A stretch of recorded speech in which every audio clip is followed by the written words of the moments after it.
Buenas tardes a todos. Muchas gracias al Instituto por la invitación. Muchas gracias a Marcel Felipe por acogernos esta tarde aquí para debatir estos temas tan importantes de los que, además de analizar, sin dudas, con todas las personas conocedoras que han disertado, pues aprendemos todos. Bolivia es una dictadura. No se trata de una pregunta, constituye una afirmación y sobre eso hemos sido convocados hoy a disertar en este auditorio. Cuando Evo Morales alcanzó la presidencia de Bolivia en 2005, 2 años después de los sucesos que se han explicado hoy aquí, en 2013 en ese país, uno de los primeros viajes que realizó a escasos días de su triunfo fue una visita a quien con años de anticipación había fungido como su padrino político, Fidel Castro.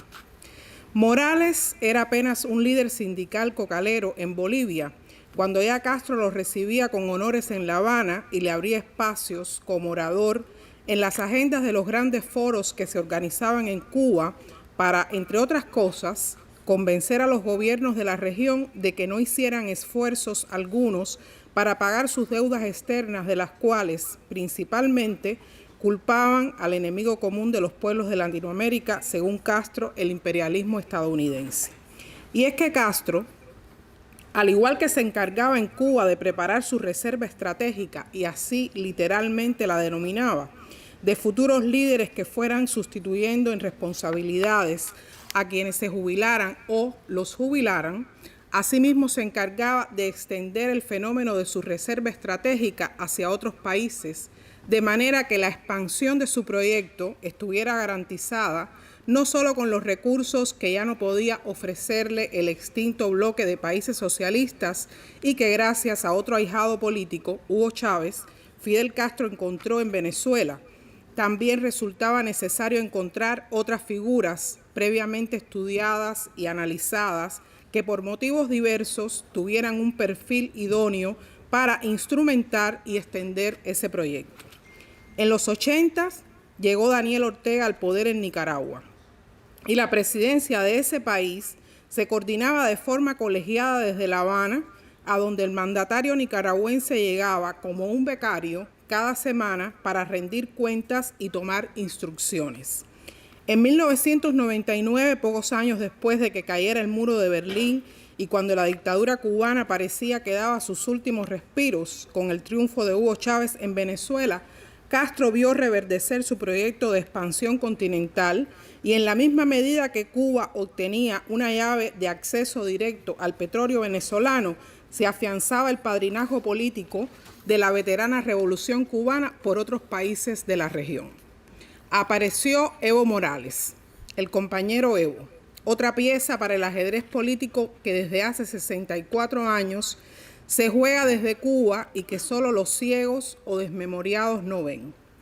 Un Ortega en Nicaragua, un Chávez en Venezuela, luego un Lula da Silva en Brasil, después Morales en Bolivia, un Zelaya en Honduras que se unió al ALBA, un Rafael Correa en Ecuador, una Cristina Fernández en Argentina que, aunque electa en comicios, exhibe entre sus mejores amigos a toda esta pléyade,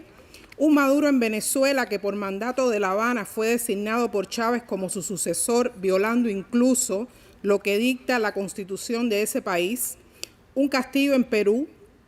que aunque luego de depuesto llegó a ser presidente, acompañado por ministros graduados en La Habana, un Boric en Chile, que critica a los dictadores, pero no se enemista del todo con ellos, un López Obrador en México, que optó por no asistir a la Cumbre de las Américas en solidaridad con los dictadores de la región y ha dicho que le gustaría mudarse a Cuba, y así un Petro en Colombia que es capaz de justificar la más reciente acción de genocidio contra el pueblo israelí.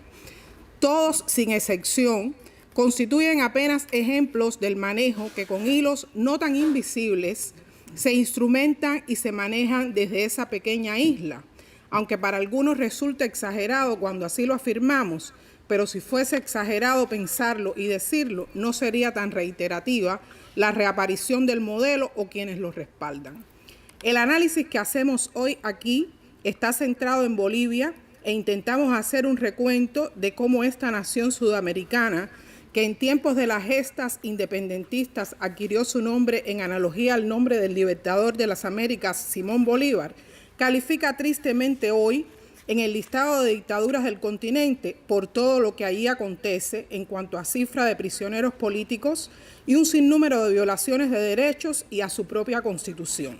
Podemos decir que Bolivia califica hoy como la cuarta dictadura de las Américas, porque el irrespeto a los derechos humanos que tienen lugar en ese país y el hecho de que se ignoren todas las reglas democráticas por parte del grupo que detenta el poder así lo demuestran.